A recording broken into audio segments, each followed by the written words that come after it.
Obrigado, pastor e a família, o pastor Lucas, a igreja pelo carinho também. Nos sentimos muito acolhidos, muito abraçados aqui nessa noite, amém?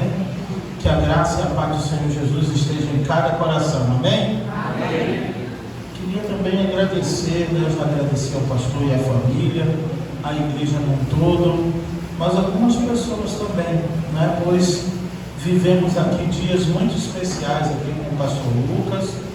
Veio eu, minha esposa, minha filha e o diácono Jurandir, presidente do Ministério Diaconal da nossa igreja, comissionado pela nossa igreja para estarmos aqui juntos, participando desse momento de alegria.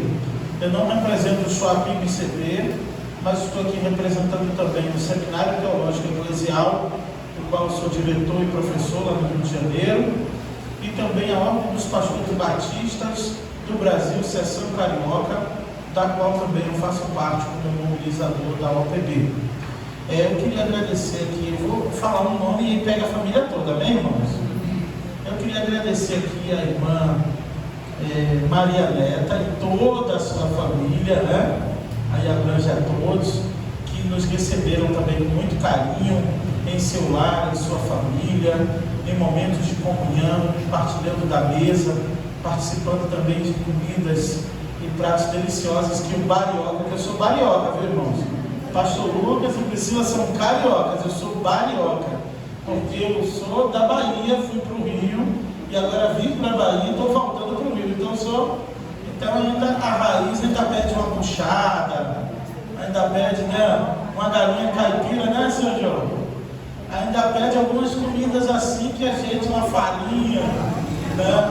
Então eu queria agradecer essa família que também tanto nos abençoou, claro que é bênção na vida da igreja, mas eu estou dizendo em particular, para mim, pastor Edivan, diácono Jurandir, nós assim que chegamos fomos bem recebidos pela irmã Denise. Eu queria agradecer a diaconisa Denise, que nós fomos recebidos também muito bem aqui, foi a primeira pessoa que estava aqui na igreja assim que chegamos de viagem para nos receber, ao diácono Danuso, meu amigo, estou levando no coração, quem sabe um dia para o Rio de Janeiro, a esposa já disse que vai, a esposa é corajosa, ela é igual Priscila, ela topa.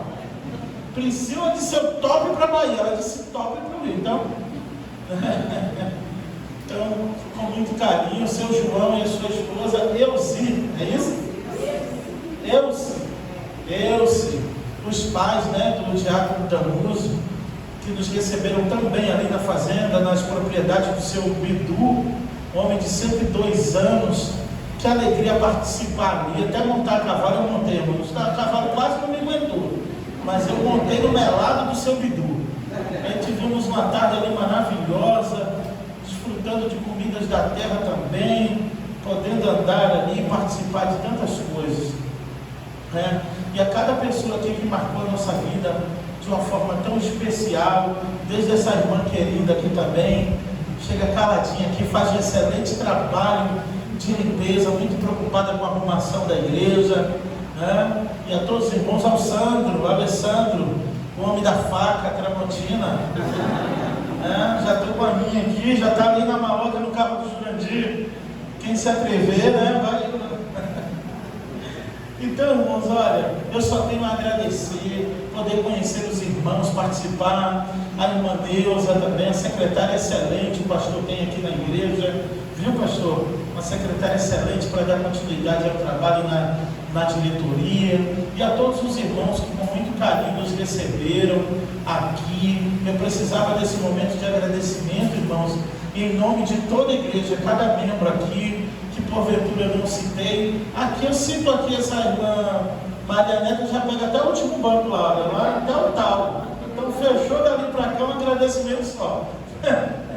Então passamos dias aqui, esses dias maravilhosos, se fôssemos descrever, né, pastor?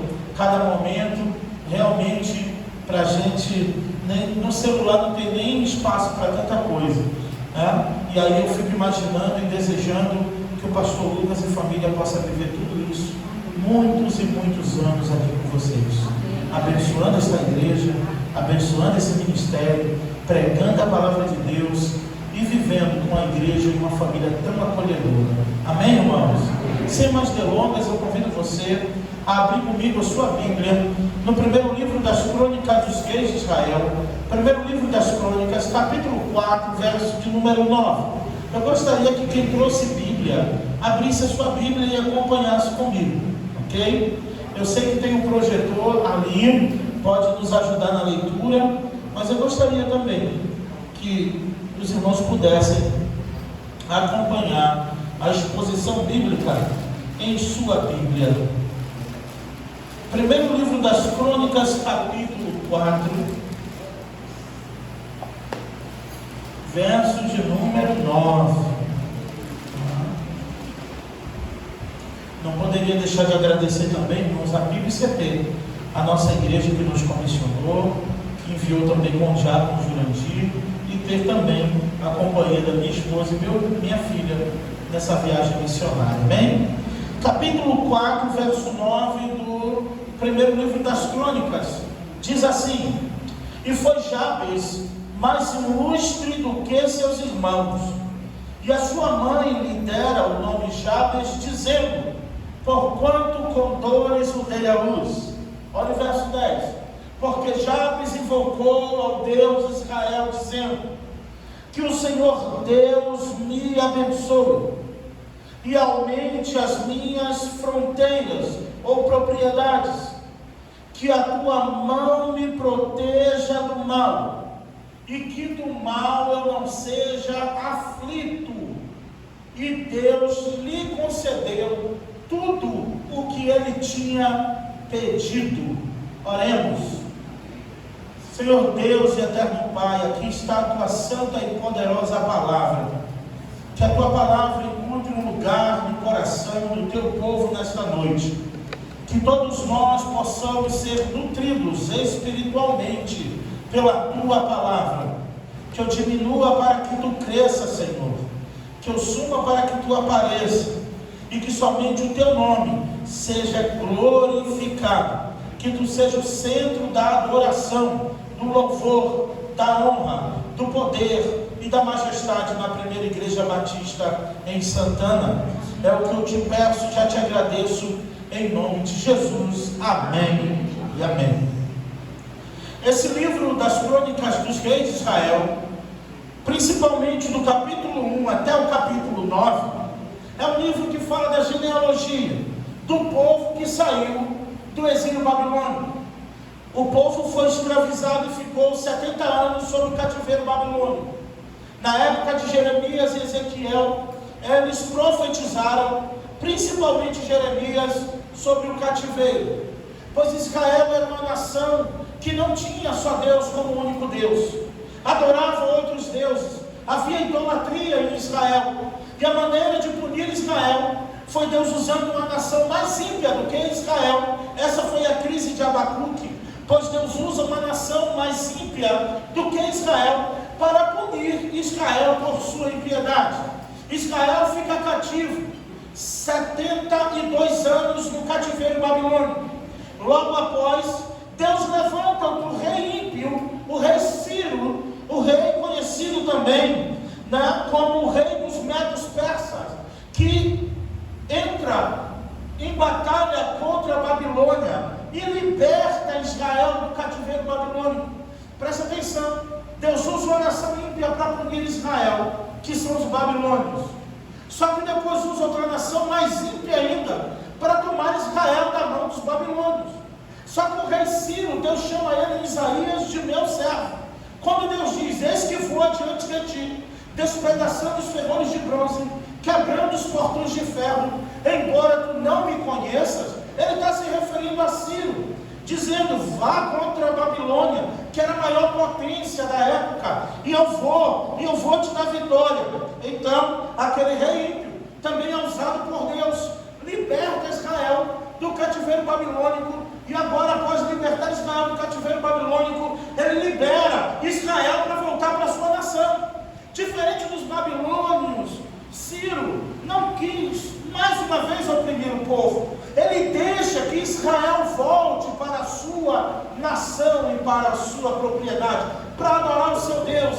E nessa leva, quem volta junto é o profeta Ageu, quando ele canta a glória da segunda casa será maior do que a da primeira. Você pode repetir isso comigo? A glória da segunda casa será maior do que a da primeira. Pois a primeira tinha ouro, tinha bronze, tinha madeira de acácia, e tudo isso foi roubado pelo rei babilônio. Agora eles voltam para Israel. O templo está desolado, que é Esdra, que vai trabalhar na reconstrução do templo. As muralhas estão caídas. Neemias também volta nessa leva, que vai reedificar as muralhas em Jerusalém. Então o escritor de crônicas, que provavelmente é Esdras, começa a listar sobre cada tribo quem saiu, dando baixa ali dos que vieram de Israel. Então, aqui no capítulo 4, o que nós sabemos sobre Jabes é que ele é da tribo de Israel, pois está aí no início do capítulo 4 dizendo, os descendentes de Judá. Então ele era da tribo de Judá. Mas o nome Jabes não aparece mais nenhuma outra vez na Bíblia, só aparece 2 vezes aqui nesse texto. E se você olhar com calma e ler em casa a sua Bíblia, você vai ver que aqui não está falando sobre a história de ninguém. O escriba está dizendo, escrevendo, e das tribos dos que saíram, filho de fulano que gerou Beltrano, fulano filho de Ciclano, Ciclano filho de Beltrano. Ele não está em nenhum contexto sobre Jabes. Esse livro de crônicas não fala sobre Jabes. Jabes talvez é como você, um personagem meio esquecido. Jabes é um personagem esquecido na Bíblia. Ele só aparece 2 vezes, a única vez no capítulo 4 de Crônicas. Depois nunca mais você vai ouvir falar de Jabes. Mas eu quis relembrar, aprove o Espírito Santo de Deus nesta noite lembrar quem foi Jabes. Então, como tendo uma lembrança em sua mente, como que iluminado pelo Espírito Santo, o Senhor fala com o escritor e diz, escreve sobre Jabes.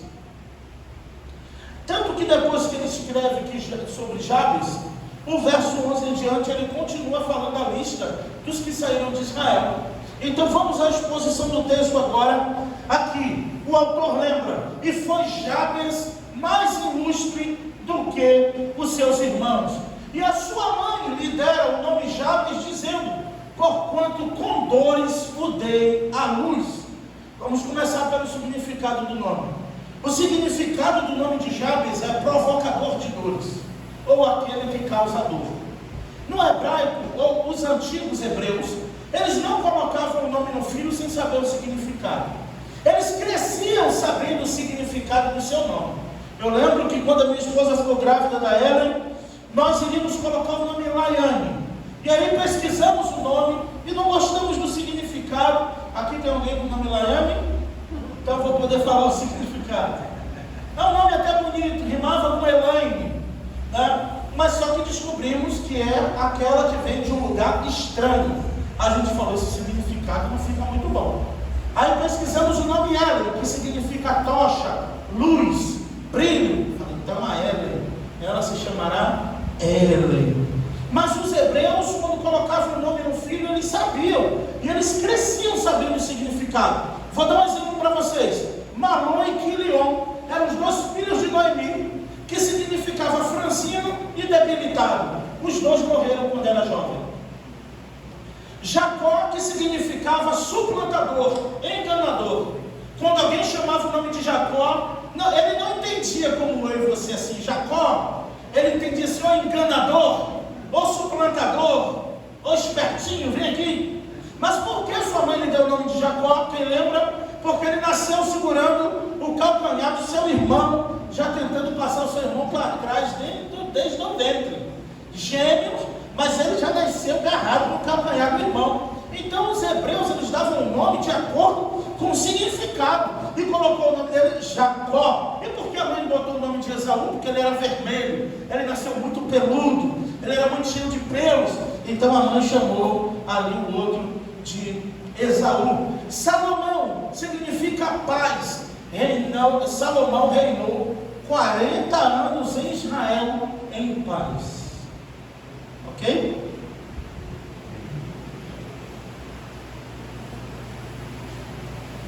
Mas agora Jabes foi mais ilustre do que seus irmãos, eu não sei porquê. O autor fez questão de lembrar que ele foi mais importante do que seus irmãos. A sua mãe lhe deu o nome Jabes, E ele cresceu com essa maldição sobre o seu nome e sobre a sua vida. Ele cresceu destinado a ser alguém do mal. Ele cresceu destinado a ser alguém que provocaria dores por onde ele passasse. Ele tinha tudo para ser uma criança e crescer revoltado, porque o seu nome já pesava. Vocês já viram dizer que praga de mãe pega? Mãe, quando fala, é uma coisa séria. É melhor ouvir. Tem coisa que é melhor a mãe não falar, porque se ela falar, é batata. Imagina a mãe dando o nome para o filho, dando o nome de... A mãe teve o filho e chama ele de provocador de dores.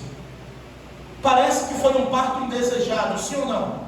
Parece, não se sabe se essa mãe foi abandonada na gestação e ficou revoltada por ter esse menino. Não se sabe também se de fato ela, por ter muitas dores no parto, teve de repente esse menino de uma forma muito sofrida.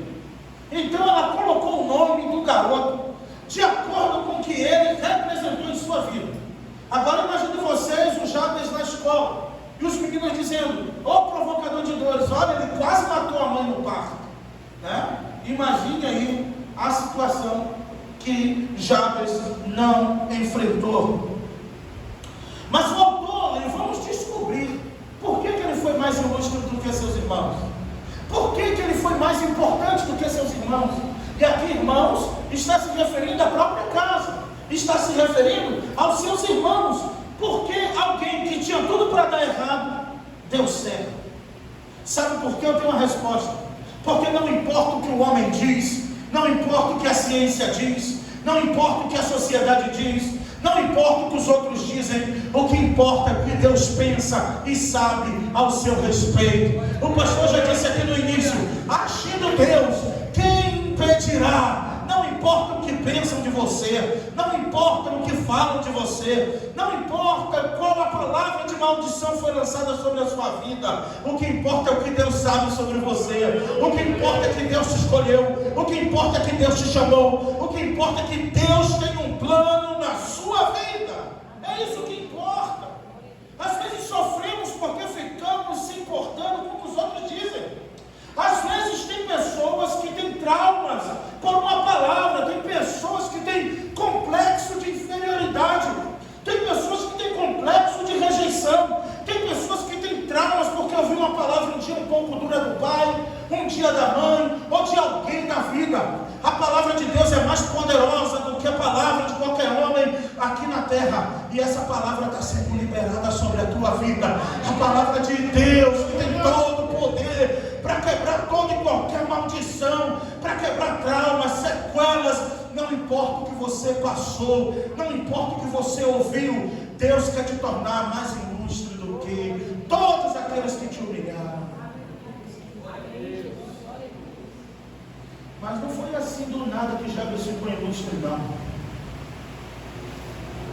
Jabes sofrendo a opressão, possivelmente dos seus irmãos, porque aqui, pastor Lucas, parece que o autor fez questão de dizer assim: olha, Jabes foi mais ilustre do que seus irmãos. Alguém que era provocador de dores, alguém que tinha um nome pesado, alguém que carregava uma maldição sobre a sua vida.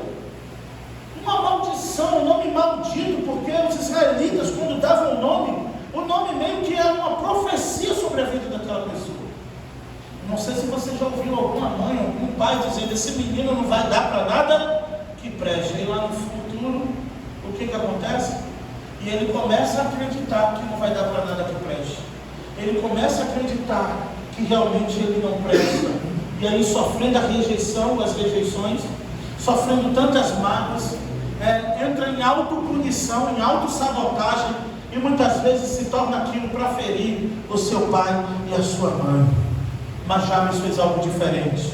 Jabes fez algo que eu e você devemos fazer todas as vezes que a calamidade, que a má notícia, que a maldição, seja lá o que for, bater na nossa porta. Olha aqui, porque ele foi mais ilustre do que seus irmãos. Olha o verso 10, está a resposta: porque Jabes invocou ao Deus de Israel. Jabes provavelmente deve ter ouvido dizer que falar com Deus resolveria o seu problema. Ele deve ter ouvido os israelitas, porque até então eles só tinham as histórias do Mar Vermelho, dos milagres que foram feitos no Egito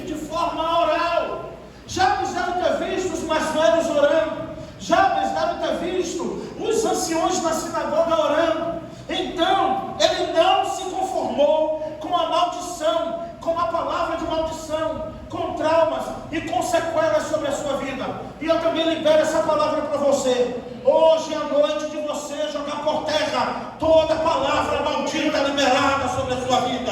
Hoje é noite de você jogar por terra todo trauma, todo ressentimento, toda mágoa, toda tristeza, toda rejeição que você sofreu. Jogue por terra nesta noite, clamando ao Deus de Israel. Ele está aqui nesta noite, Ele está aqui neste lugar. Ele não está em Israel, Ele não está no céu, mas Ele está aqui passeando no meio da sua igreja. Pois Ele disse: onde houver 2 ou 3 reunidos em meu nome, ali eu estarei presente. Eu creio que Jesus está aqui nesta noite.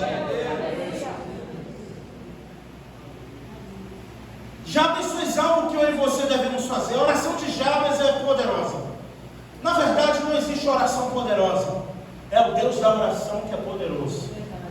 Mas se clamarmos por fé, a Bíblia também diz que a oração de um justo pode muito em seus efeitos. Alguém entre vós enfermos, chame o presbítero e ore, pois a oração da fé sarará o enfermo. A oração da fé sarará o enfermo.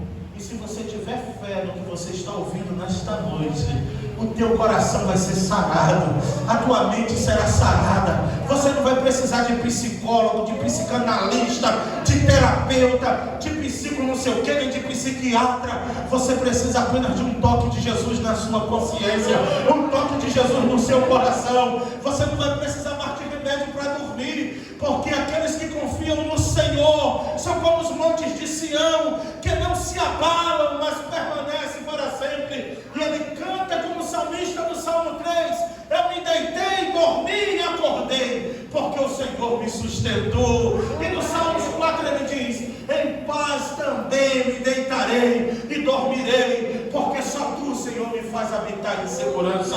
A oração de Jabes foi a seguinte: ele faz 4 pedidos que vai mudar a sua vida para sempre. E o primeiro pedido de Jabes é: olha a palavra de interjeição, olha a palavra de sentimento que ele expressa. Olha na tua Bíblia. O primeiro pedido de Jabes foi esse: tomara que o Senhor Deus me abençoe. Ele não está exigindo. Aqui não é a teologia da prosperidade, não, mas o nosso Deus também faz prosperar aqueles que creem em seu nome. Amém, irmãos? Não é a teologia da prosperidade, não. Mas se você tem um negócio, você pode crer que Ele vai abençoar, que Ele vai colocar a mão, que Ele vai jogar por terra a inveja, que Ele vai jogar por terra a ganância e vai te abençoar. Amém. Glória a Deus.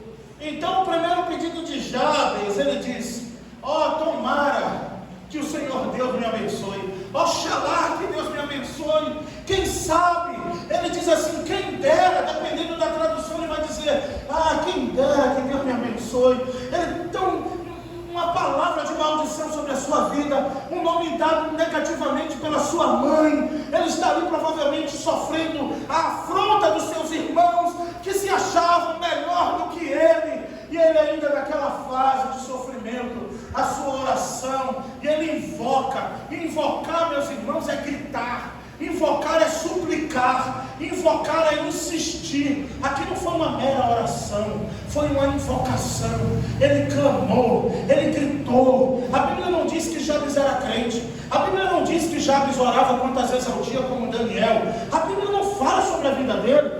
Então eu posso acreditar uma coisa para você logo aqui nessa noite: não importa a tua religião, não importa se você é cristão ou não, não importa de que denominação você é, mas se você crê no Deus de Israel, no Deus de Jabes, e você invocar a Ele, clamar a Ele, Ele vai ouvir o teu clamor. Mas depois que Ele te atender, você lembre a quem você pediu, e lembre que existe um Deus que ouve as suas orações. Então Jabes disse: tomara, assim mesmo, irmãos, está aqui, tomara que Deus me abençoe. Quem dera que Deus me abençoe. Vocês perceberam qual foi o primeiro pedido de Jabes? Ele não pediu prosperidade, ele não pediu riqueza. A primeira coisa que ele pediu foi a bênção de Deus. pois a Bíblia vai dizer que as bênçãos do Senhor é que enriquecem e não há acrescentadores. Ele clamou, um homem de dores clamou a bênção de Deus. Meus irmãos, essa palavra Deus te abençoe ficou tão comum, mas é uma palavra tão poderosa em Israel, que quando eles dizem para o outro assim, olha, que Deus te abençoe, ele está desejando toda sorte de bênçãos do céu sobre a vida daquela pessoa. Você pode olhar para a pessoa do seu lado e dizer que Deus te abençoe. Diga com fé, desejando isso na vida dessa pessoa. Isso, diga que Deus te abençoe. Diga, Deus te abençoe. Deseje bênção. Sabe por quê? Jabes desejou a bênção do Senhor. Lá em Números capítulo 23, quando o rei Balaão é pago para amaldiçoar Israel, Israel vem de longe, o rei Balaque contrata um profeta e dá uma bolsa de ouro para ele amaldiçoar Israel. E quando Israel está vindo de longe, Balaão vai para um encontro marcado, mesmo Deus colocando a jumenta no vinhateiro, um anjo, para impedi-lo de fazer tal desgraça. Ele vai na direção do ouro para amaldiçoar Israel. Israel está vindo de longe, uma nação numerosa. Balaão sobe no monte, a arma bate os tambores, e ele começa a sua profecia, pois o rei Balaque descobriu que a única maneira de parar Israel não era com exércitos numerosos, porque Deus era o Senhor dos exércitos. Não era com cordeiros, porque Deus é o Todo-Poderoso. Mas eles descobriram, o rei Balaque, que a única maneira, o rei dos Amalequitas, que a única maneira de amaldiçoar Israel era com a profecia de um profeta de Israel amaldiçoando o seu povo. Então ele dá todo o ouro que ele podia para que Balaão pudesse amaldiçoar Israel. Só que, meus irmãos, nós temos um Deus que transforma qualquer maldição em bênção. A Bíblia vai dizer que quando Balaão foi amaldiçoar Israel, que ele disse, eu vos amal, quando ele ia amaldiçoar. A Bíblia diz em Números 23, versículo 8, que Deus mudou as palavras na boca do profeta. E quando ele ia dizer, eu vos amaldiçoo, Deus trocou as palavras na língua do profeta e ele disse assim, como eu posso amaldiçoar o que o Senhor já abençoou? E como eu posso detestar quem o Senhor não detestou? Essa é a palavra do Senhor para a sua vida. Contra Jacó não há encantamento, nem contra Israel feitiçaria. Ninguém pode amaldiçoar o que o Senhor já abençoou. Não tem trabalho de mata-virgem, não tem trabalho, não tem feitiço, não tem nada que possa amaldiçoar o que o Senhor já abençoou. Porque Deus, a bênção de Deus é maior. A bênção de Deus é maior do que a enfermidade. A bênção de Deus é maior do que o câncer. A bênção de Deus é maior do que qualquer cilada do diabo. A bênção de Deus é maior do que a enfermidade. A bênção de Deus é maior do que o maligno. Então, se eu fosse você, já começava a dizer assim, como Jabes, Deus me abençoe. Sabe por quê? Porque se Deus te abençoar, não tem nome, não tem ninguém, não tem entidade, não tem religião, não tem nada para amaldiçoar o que o Senhor já abençoou. Porque Ele é todo poderoso. Glória a Deus. Não é que eu não respeite outras denominações, não é que eu não respeite outras religiões, eu só não tenho medo, sabe por quê? Porque eu creio que eu fui abençoado por Deus. Eu creio que eu tenho a bênção de Deus sobre a minha vida. E Jabes entendeu isso. Se eu sou amaldiçoado, a primeira coisa que eu preciso é ser abençoado. Porque a bênção de Deus também quebra qualquer maldição. Não importa que palavra você recebeu, não importa que trabalho fizeram, seja lá onde for, o trabalho do céu é muito maior, o trabalho de Deus é muito maior, quebra encantamentos, quebra qualquer maldição sobre a sua vida. Então Jabes, o primeiro pedido dele foi, que o Senhor Deus me abençoe. O segundo pedido de Jabes é um pedido inusitado, é um pedido que eu e você devemos fazer, que o Senhor alargue as minhas fronteiras, os meus termos, as minhas propriedades, amplia as minhas cercas, Senhor, amplia o meu território, amplia, Senhor, os meus negócios, amplia, Senhor, a minha propriedade. Foi a oração de Jabes. Provavelmente devia ser algo pequeno, provavelmente ele devia ser o mais esquecido da família, pois a oração dele foi, que o Senhor alargue as minhas fronteiras. fronteiras.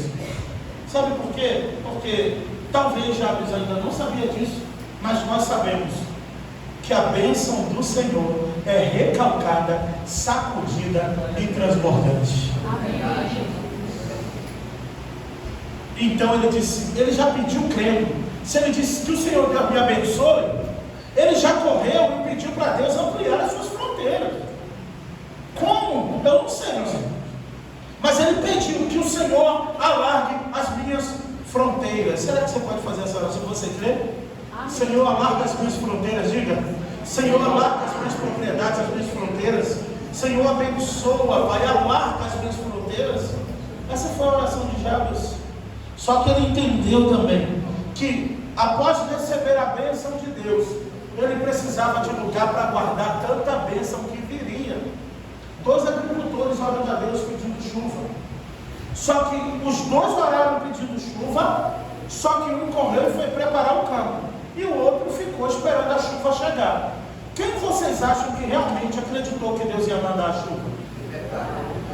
Ele orou pedindo a Deus a bênção, mas enquanto a bênção não chegou, ele cria tanto na bênção que ele já foi arar a sua terra, já foi preparar para quando a bênção chegasse. Mas o outro fez a mesma oração, só que ele ficou esperando as coisas acontecerem. Quem vocês acham? Vocês já responderam. Aquele que orou pedindo chuva, mas que já foi para o campo preparar a terra para quando a chuva chegar. Eu já disse que não é teologia da prosperidade, mas eu creio no Deus que vai fazer essa igreja prosperar, pastor. Eu creio que Deus vai ampliar as fronteiras dessa igreja. Eu creio que Deus vai romper paredes nessa igreja. Eu creio que essa igreja vai ficar pequena e vai precisar ampliar as fronteiras dessa igreja. Mas a gente precisa acreditar, a gente precisa sonhar, a gente precisa dimensionar e já orar antes da bênção chegar. E por que não ele não pode alargar as tuas fronteiras e abençoar a tua vida e os teus negócios? Como não? O pedido de Jabes foi esse. Só que Jabes, ele sofreu tanto na vida que ele não era bobo. Ele falou que o Senhor Deus me abençoe, foi o primeiro pedido.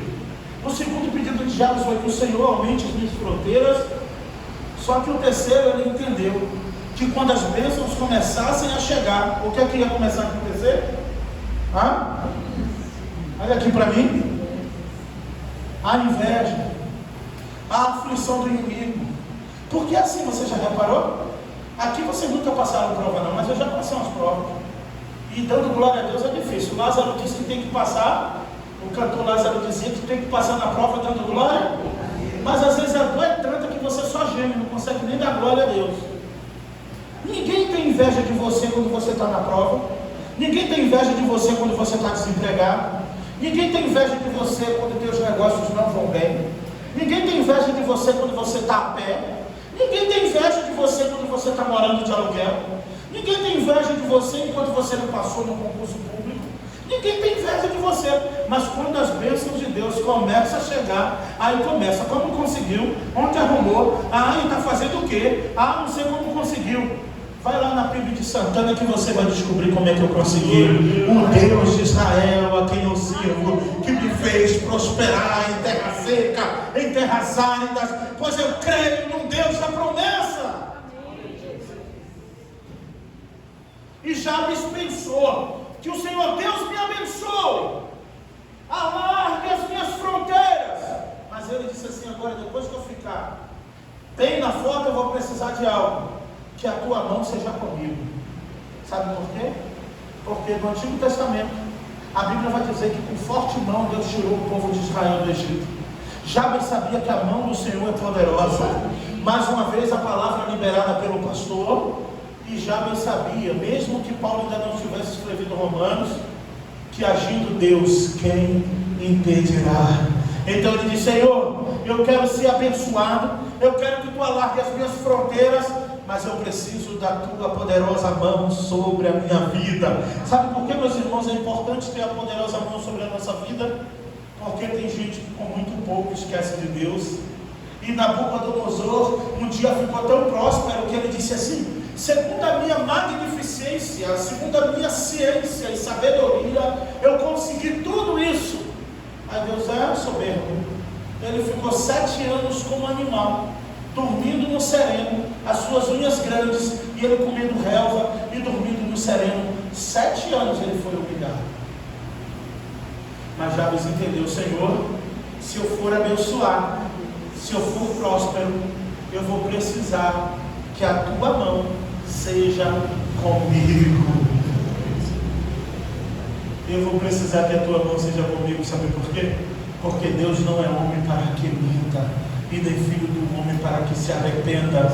Porventura diria ele, não faria? Falaria ele, não velaria pela sua palavra? Ele precisava da poderosa mão de Deus sobre a sua vida. E se eu fosse você, fazendo a oração de Jabes nessa noite, desejaria a poderosa mão de Deus sobre a sua vida. Diga: Senhor, que a tua poderosa mão esteja sobre a minha vida. Diga: Senhor, que a tua poderosa mão esteja sobre a minha vida. Mas alguém vai dizer: a mão de Deus é pesada. Alguém diz: Deus pode pesar a mão. Mas Davi também um dia foi colocado entre a parede, contra a parede, quando desobedeceu ao Senhor. E quando o profeta veio até ele, o profeta Natan disse: você desobedeceu a ordem do Senhor, contando o povo, quando Deus não mandou. Porque Davi viu o exército ficar tão numeroso, que cresceu em seu coração a vaidade. E ele chama Joabe e diz: conta o exército, que eu quero ver quantos homens eu tenho no meu reino. E Joabe diz: rei, é melhor não fazer isso,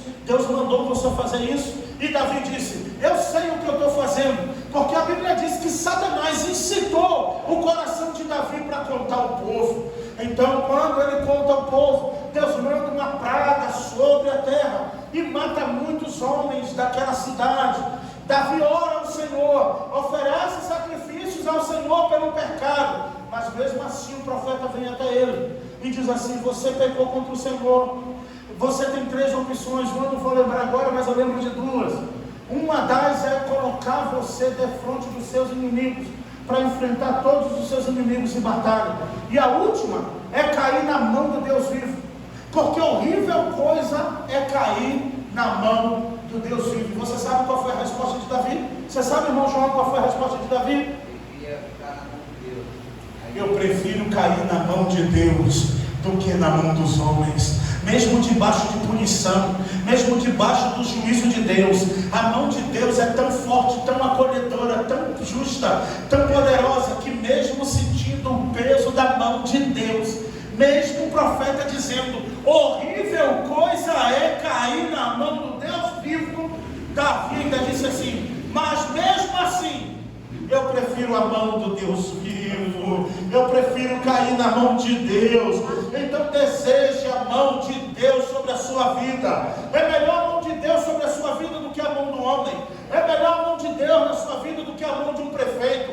É melhor a mão de Deus na sua vida do que a mão do inimigo. É melhor a mão de Deus do que a mão da enfermidade. É melhor a mão de Deus, que é poderosa, que ainda que por um momento ele venha nos disciplinar, ao mesmo tempo com sua mão de poder ele nos afaga e nos pega na sua poderosa mão. E Jesus disse assim: aquele que o Pai me deu estão todos em minhas mãos, e não há ninguém que possa tirá-los. Por isso, se você estiver na mão de Deus, não tem enfermidade, não tem mundo, não tem carnaval, não tem festa, não tem bebida, não tem nada, nem ninguém que pode te tirar da mão de Deus. Deseja a mão de Deus sobre a sua vida. Mesmo que por algum momento você esteja precisando de ser disciplinado, Jabes não quis nem saber. Que a tua mão seja comigo. E o último pedido de Jabes foi: e que do mal eu não seja aflito, ou que eu não seja afligido pelo mal. Normalmente vocês já repararam uma coisa? Que as pessoas só pedem oração pelos enfermos quando está enfermo. O brasileiro só fecha a porta depois de roubar, né? Só que Jabes foi esperto. Ele disse: Senhor, que a tua mão seja comigo, e eu não quero ninguém perturbando o meu juízo. Eu não quero que o mal bata na minha porta. Eu não quero que nada de ruim aconteça. Ele se antecipou em oração. Ele não esperou o problema chegar para dizer: ora por mim,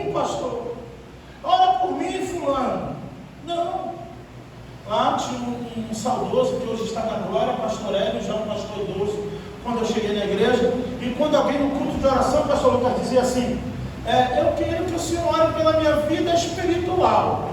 Aí ele dizia, eu não vou orar não, ore você mesmo pela sua vida espiritual. E a gente achava aquilo, mas na verdade ele tem razão. Por que os outros têm que orar pela sua vida espiritual? Quanto mais gente orando, melhor, amém? Mas e por que você não ora primeiro, antes de ficar ruim? Porque quando tudo está bom, você não ora? Porque quando você está com saúde, você não ora pela saúde para que a enfermidade não chegue? Porque quando você vê seus filhos saudáveis correndo, você não diz, Senhor, abençoa os meus filhos, não permita que a enfermidade o alcance? Essa foi a oração de Jabes. E que do mal eu não seja aflito. Ele diz, eu não quero ser afligido pelo mal. E aí eu finalizo. Não tem como não finalizar se o texto acabou. Então não tem mais o que pregar. Olha aqui. E Deus lhe concedeu tudo o que ele tinha pedido. Você tem noção? Então quem foi Jabes agora? Se Deus lhe concedeu tudo o que ele tinha pedido, abençoado, próspero, protegido por Deus, melhor do que qualquer escolta, melhor do que qualquer segurança no mundo, é ter a proteção de Deus. Um seguro de vida pode dar um bom dinheiro, mas não pode evitar que a sua vida seja ceifada. O seguro do carro pode te dar um carro novo, mas não impede que o que você tem seja roubado. É ou não é verdade? Qualquer seguro, né? O seguro patrimonial, ele pode te dar uma casa nova, mas não pode impedir que ela seja incendiada por um vândalo ou por um acidente elétrico. Mas o seguro de Deus é o único que antecipadamente protege a nossa vida e nos livra do mal. Um dia Satanás chegou assim e quis afligir Pedro. Ele quis fazer com Pedro como fez com Jó. Ele quis fritar para ver se Pedro ia suportar. E então ele vai à presença de Jesus e pede, deixa eu peneirar Pedro, porque ele não é muito firme não. Pedro de vez em quando vacila, se eu espremer ele, eu acho que ele... E aí Jesus um belo dia chama os discípulos e diz bem assim, irmãos, Pedro, Satanás essa noite me pediu para te peneirar, para te cirandar como um trigo, Pedro. Mas sabe o que eu fiz? Eu roguei ao Pai por ti e não deixei Satanás te tocar. Quando tu te converteres, fortalece teus irmãos. O seguro de Deus é o único que evita que o mal chegue até a nossa vida. Mas foi Jesus também quem disse que aquele que crê em mim, ainda que esteja morto, viverá. É o único seguro garantido da vitória, da bênção, da prosperidade, do sucesso, de tudo que você precisa. É invocar ao Deus de Israel. Se você tiver uma vida de invocação a Deus, de clamor a Deus, Ele vai ouvir o teu clamor, Ele vai ouvir a tua oração. Tudo que você pedir, dar-se-vos-á, buscar e encontrarei, batei e abrir-se-vos-á, porque aquele que pede recebe, aquele que busca encontra, e aquele que bate a porta se abrirá, diz o Senhor Jesus. Então se você está precisando de alguma coisa, eu não posso te dar, eu não vim aqui para te dar bênção nenhuma, mas o Deus da bênção está nesse lugar. É melhor ter o Deus da bênção do que as bênçãos de Deus, porque Deus pode te dar uma bênção e não andar com você. Deus pode te dar uma bênção e não ser o seu Deus, mas se você tiver o Deus da bênção, você vai ter o Deus Todo-Poderoso, você vai ter seguro de vida eterna, e você vai ter tudo o que você precisa, e se preciso for, Ele cega aos teus inimigos para te dar vitória, em nome de Jesus. Que Deus conceda cada pedido no seu coração nessa noite, que com fé você guarde essa oração e faça a sua súplica diante de Deus. Talvez você não quer fronteiras, talvez você quer outra coisa, talvez você não quer ser próspero, talvez você quer outra coisa, mas invoque ao Deus de Israel, pois um coração quebrantado e contrito o Senhor não despreza. Que Deus abençoe a todos. Eu agradeço essa rica oportunidade em nome de Jesus. Amém. Amém. E amém. Passa a palavra ao pastor Lucas. Glória a Deus.